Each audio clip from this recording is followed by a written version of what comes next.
Bienvenidos a una emisión más de Extracto, el programa especializado en información educativa en ciencia, tecnología y cultura.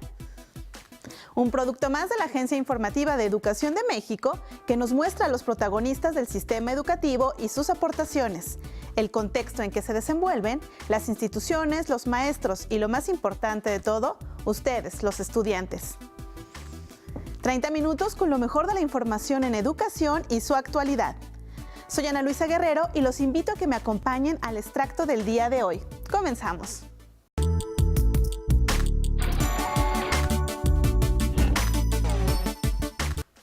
El primer reportaje de esta noche es sobre Talentum, un programa extracurricular de liderazgo estudiantil que es desarrollado dentro de la Unidad de Investigación sobre Educación y Política Educativa del Centro de Investigación y Docencia Económicas, el CIDE. Los invito a que lo conozcamos a continuación.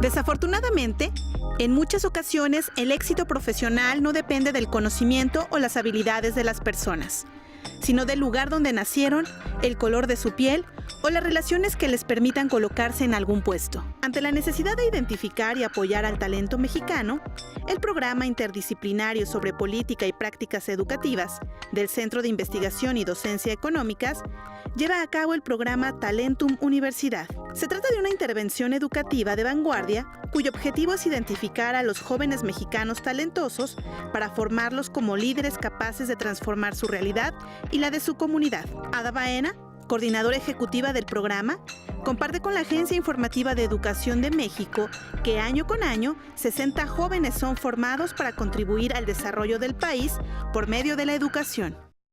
Es un programa que originalmente está pensado para crear élites meritocráticas diversas en su,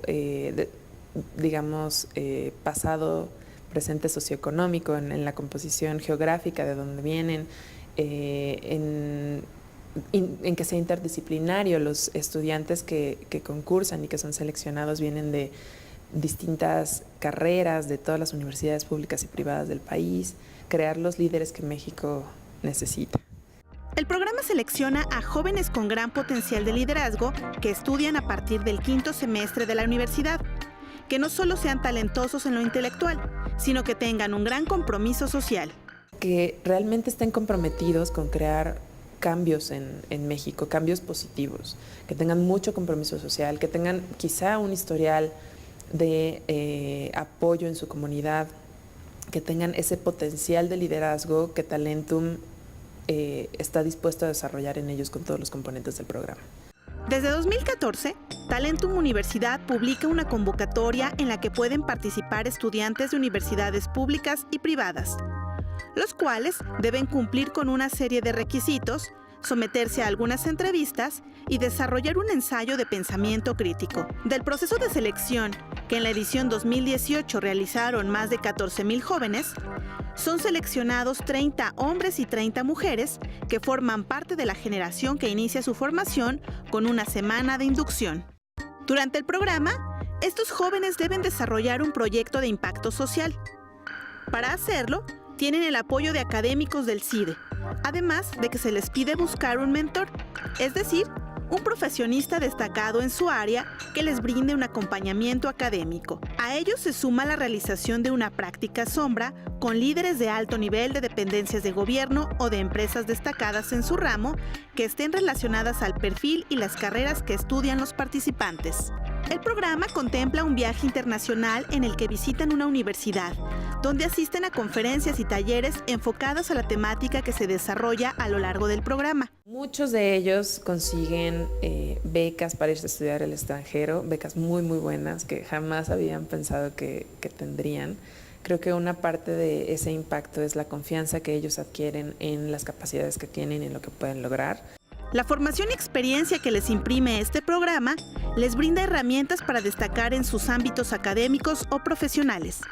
En la actualidad, la Universidad de Carnegie Mellon ofrece una beca a los egresados de Talentum para realizar la maestría en políticas públicas en temas relacionados con tecnología. mientras que la Universidad Hebrea de Jerusalén les brinda posibilidades para posgrados en temas de agricultura y manejo del agua.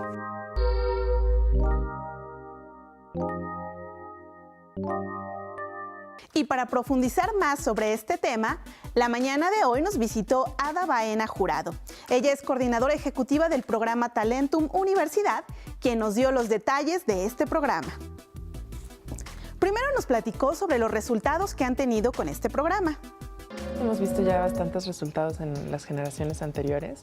Debo decir que son muy poquitos años para ver logros enormes que esperamos ver también en largo plazo, pero sí, nuestros egresados regresaron a sus escuelas, a sus comunidades, a desarrollar proyectos de impacto local, a aplicar para maestrías, doctorados en el extranjero o nacionales. En realidad no es es indistinto. Esto depende de sus caminos profesionales que hayan elegido. Como escuchamos en la cápsula, cada uno estudia carreras completamente diferentes, en universidades completamente diferentes y por supuesto tienen caminos profesionales ya más delineados por el programa, pero que los llevan a diferentes lugares. Claro. Tenemos también ya los que se han incorporado a la vida laboral, pues obteniendo posiciones de bastante liderazgo a pesar de sus cortas edades aquí en México, en gobierno, en empresas y también en el extranjero. Después nos dijo cómo saber si se tiene el perfil para incorporarse a este programa. Los requisitos, por un lado, para pertenecer al programa son estar cursando, digamos, a partir de quinto semestre, no importa cuál carrera, no importa cuál universidad, pública o privada en todo el país. Un promedio mínimo de 8, que en realidad tampoco es tan alto para que pueda cubrir la mayor parte de la población universitaria.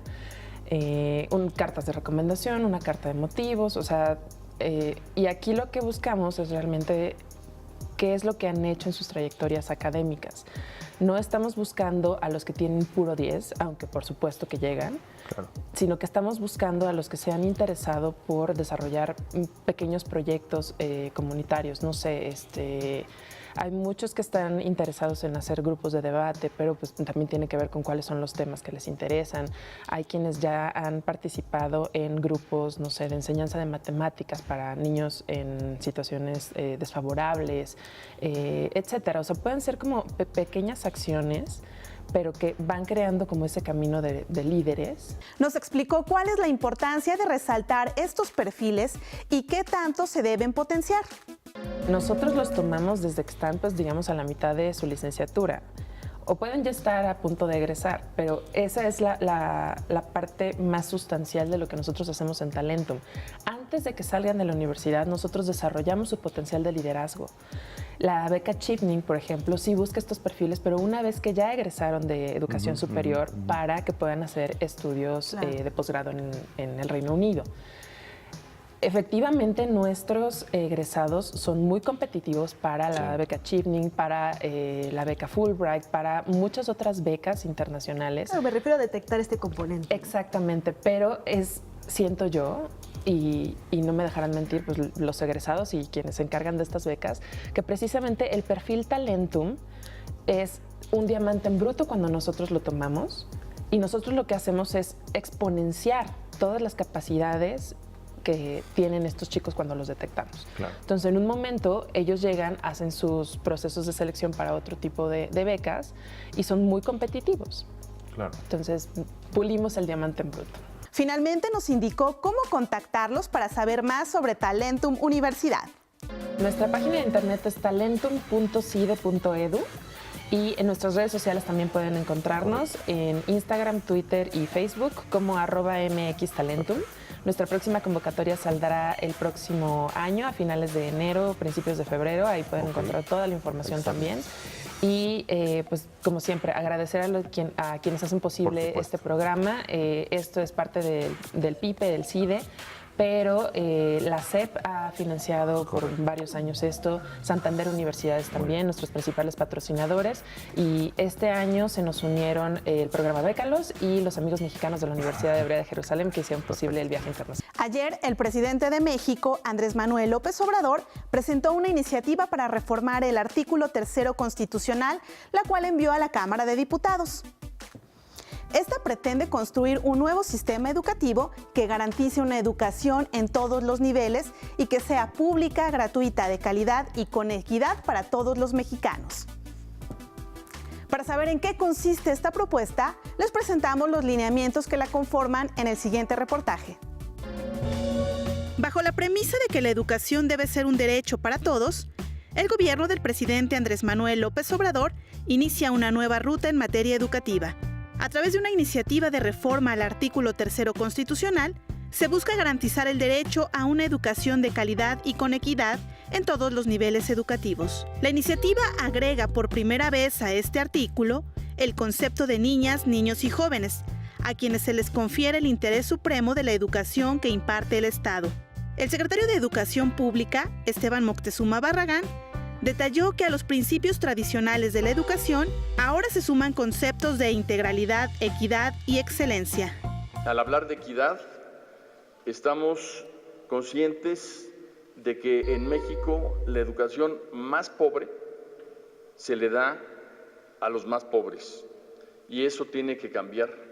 Tenemos que hacer un esfuerzo de fortalecer el sistema educativo para que rompa una de las causas de la pobreza en el país. El principio de equidad que se establece permitirá también una política incluyente, adecuada a esta diversidad cultural y étnica, la cual incorpora un énfasis en la educación indígena bilingüe y bicultural, a fin de combatir las desigualdades sociales de género y regionales. Este nuevo enfoque establece la obligatoriedad de la educación superior y para alcanzar este objetivo se ampliará la cobertura entre 10 y 12% en cada universidad. Se crearán 100 nuevas instituciones de educación superior y se entregarán 300,000 becas en todo el país a estudiantes de escasos recursos, a fin de evitar la deserción. La propuesta que analizarán los diputados incluye el derecho de los docentes a acceder a un sistema permanente de actualización y formación continua. En este propósito, también se fortalecerán las escuelas normales. La reforma consagra la atención prioritaria al fortalecimiento de las escuelas normales y de las instituciones de educación superior que brindan formación docente, para actualizar sus métodos de enseñanza y mejorar la calidad de la educación. No podemos cambiar la educación si no nos vamos al origen. La iniciativa también propone mirar a la educación con una visión regional para implementar contenidos y políticas diferenciadas según las características de las regiones del país. Se introduce la visión regional, que promoverá la formulación de contenidos y políticas diferenciadas. Un país pluriétnico, pluricultural como México tiene que tener una política diferenciada en materia educativa y permitirle a las regiones expresarse a través del sistema educativo. En escuelas de educación básica en zonas vulnerables, se contemplan acciones de carácter alimentario, así como la implementación del sistema de becas Benito Juárez. La propuesta presidencial también representa un giro en el perfil de la educación, pues vuelve a otorgar un lugar fundamental en los planes de estudio a conceptos como valores, civismo, historia, cultura, artes, deporte y el respeto al medio ambiente. Establece también la desaparición del Instituto Nacional para la Evaluación de la Educación, que será sustituido por el Instituto Nacional para Revalorización del Magisterio y la Mejora Continua de la Educación. Entre sus competencias tendrá determinar estándares e indicadores de resultados, certificar el desempeño de instituciones y autoridades para emitir lineamientos para la capacitación magisterial y la formación docente, además de realizar estudios, mediciones e investigaciones. Es un centro que va a tener funciones mucho más amplias de las que tiene el INE, en el sentido de que se le va a pedir no solamente lineamientos para evaluar y valorar al sistema educativo en su conjunto, sino también a las autoridades educativas el desempeño en términos de insumo para realizar la capacitación posteriormente. Lo que se busca es que cualquier medición que se haga sirva para mejorar. Contará con un consejo consultivo integrado por representantes de todos los actores del sector educativo. Será transeccional y realizará un programa indicativo de largo aliento que permita darle continuidad a la política educativa, en la que estén incluidas todas las voces, como lo asegura el presidente Andrés Manuel López Obrador. Este nuevo plan educativo, es importante destacar que se ha llegado a un acuerdo inicial con padres de familias y con maestros. Este es un cambio importante, una diferencia con relación a la manera en que actuaron cuando impusieron la mal llamada reforma educativa. Esta iniciativa fue enviada a la Cámara de Diputados. Deberá seguir su curso legislativo en el Senado de la República y posteriormente ser aprobada por al menos 17 congresos estatales. Una vez que sea avalada, se construirán las leyes secundarias con la participación de todos los actores involucrados en la educación. Y en temas de educación internacional, hoy nos visitó César Martínez Gomaris. Él es presidente de Mass Consulting Group y que nos vino a platicar sobre la educación de excelencia para los hispanos, dándonos un panorama muy profundo sobre las condiciones en que se encuentra en la Unión Americana. Desde 1990, el presidente George H.W. Bush, que falleció la semana pasada, lamentablemente, él mismo inició esta iniciativa, valga la redundancia, para el mejoramiento de la educación superior hispana. ¿Por qué? En esos momentos, casi el 50% del crecimiento poblacional de los Estados Unidos era hispano. Hoy es casi el 60%. Por darles un dato, para el 2060, 29% de la población de los Estados Unidos, casi 1 de cada 3 americanos, va a ser hispano. Si no cuidas el aspecto educativo de ellos, pues literalmente vas a tener una verdadera crisis. ¿Y qué sucedía? Los muchachos hispanos en las escuelas eran los que menos terminaban el high school. 44% de ellos no terminaban, digamos, la parte educativa preparatoria antes de la universidad. Y esto está, pues definitivamente vas a tener una verdadera crisis. Mientras que la población anglo, la población asiática, la población afroamericana tenía mejores números, pero el número hispano es el más bajo. Pero ha ido cambiando. ¿Qué sucedió? Nada más de 56% que sí la terminaban, en el 2000 ahora 71% lo está haciendo. Entonces está creciendo. Si hablamos también de la parte universitaria, del 22% que iban a la universidad, ahora es el 37%. Quiere decir que está funcionando esto. Explicarle a los padres que tienen derechos, los hijos también, derechos educativos, que es una educación, no importa en realidad el estatus migratorio, tienes que educar a la población. Entonces, a partir de eso, y luego educarlo, es decir, sí pueden ir a la universidad.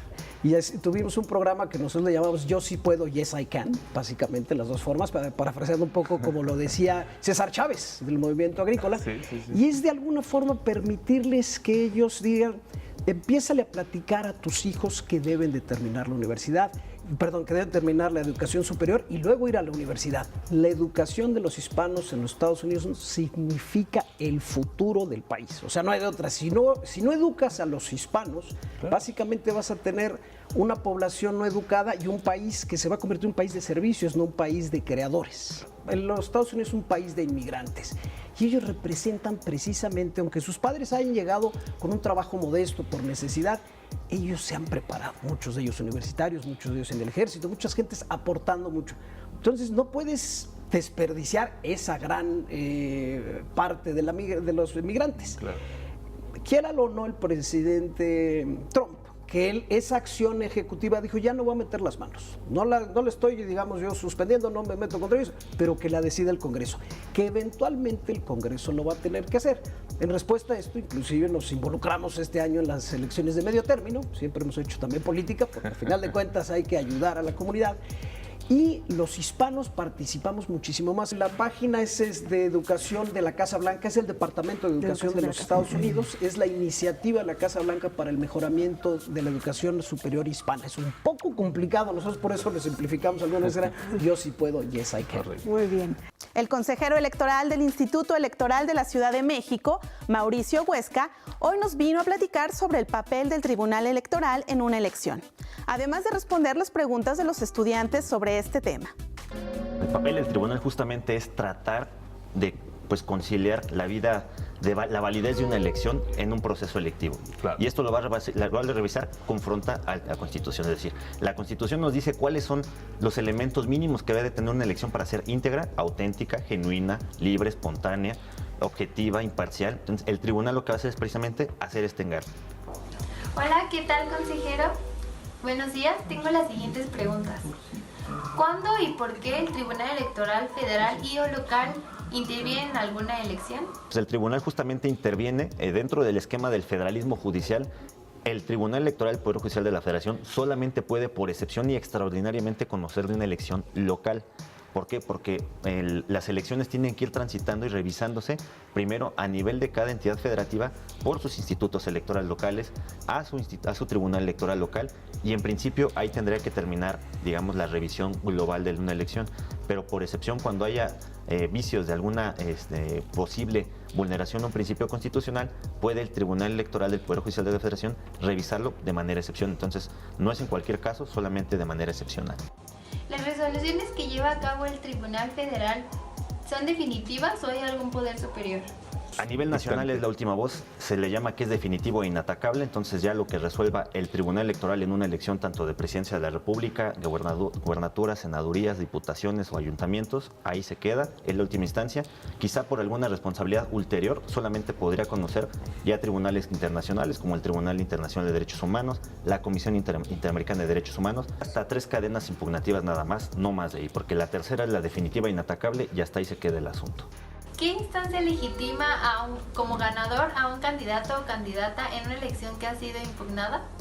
La última instancia que legitima es la Sala Superior del Tribunal Electoral, tal como pasó en el caso de Puebla, en el cual pues primero había el Tribunal Local de la entidad federativa en Puebla había determinado que era válida la elección, luego se presentó un proyecto en la Sala Superior que fue ventilado, había en este tema de rendición de cuentas, en el cual proponía la nulidad de la elección, pero finalmente las 7 magistrados, por una mayoría calificada, es decir, no fue unánime el proyecto, se determinó que rechazaban el proyecto de nulidad de la elección. A nivel nacional tenemos nuevos partidos políticos, tenemos comités ciudadanos, comités vecinales, tenemos presupuesto participativo.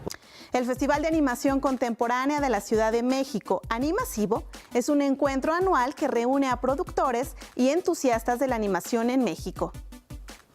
Para conocer más sobre él, los invito a ver el siguiente reportaje. La animación es un arte.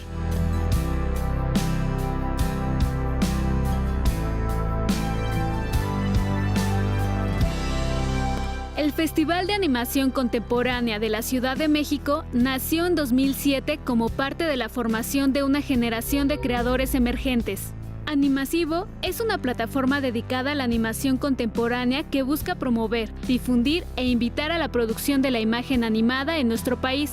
Este proyecto inició hace 11 años dentro del Festival del Centro Histórico ante la falta de un espacio de programación de animación independiente. Cuando nace Animasivo no existe ningún lugar en el país donde se pueda estudiar animación. Ha cambiado a lo largo de estos 11 años mucho la situación. De hecho, ahora tenemos 8 o 10 universidades o academias donde podemos estudiar animación. E incluso hay muchas páginas web, YouTube, Vimeos, en los que podemos ver tutoriales gratuitos o pagando de animación. Desde los orígenes del festival, se ha incentivado a creadores para interesarse en esta técnica de movimiento de dibujos, figuras e imágenes. A mí me llena de orgullo que la gran mayoría de los estudios que existen en México, que tienen 5, 6, 8, 10 años, casi todos se forman en los talleres que oferta Animasivo desde los orígenes del festival, porque lo que hace es invitar a una serie de creadores, animadores internacionales que son los que están formando con estos talleres a toda una generación de artistas y de animadores mexicanos. La animación ha logrado romper las barreras. Ahora, los dibujos animados dejan de ser solo para niños e invitan a todo el público.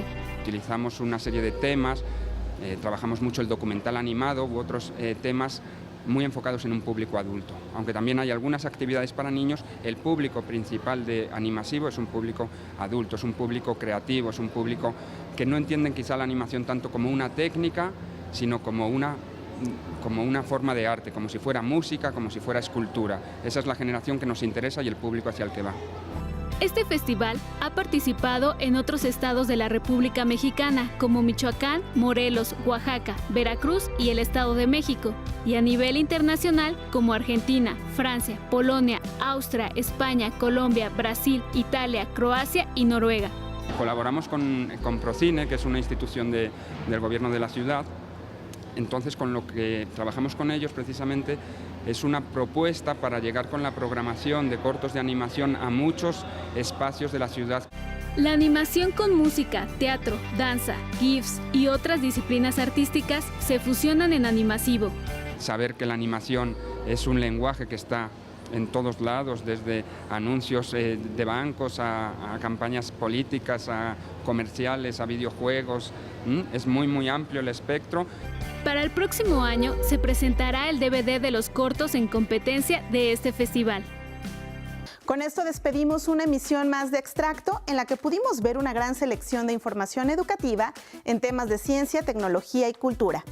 Les invito a que sigan nuestros distintos espacios que preparamos durante toda la semana para ustedes. No se pierdan de lunes a viernes la revista de información educativa de la mano de Ana Cristina Olvera y Omar Cepeda de 9 a 10:30 de la mañana en Interfaz. A las 9 de la noche sintonicen EduByte con mi compañero Enrique Lascano, quien nos traerá lo más relevante de la agenda educativa. Y cierren el día con este programa de nombre Extracto. Les recuerdo que pueden seguirnos en nuestras redes sociales.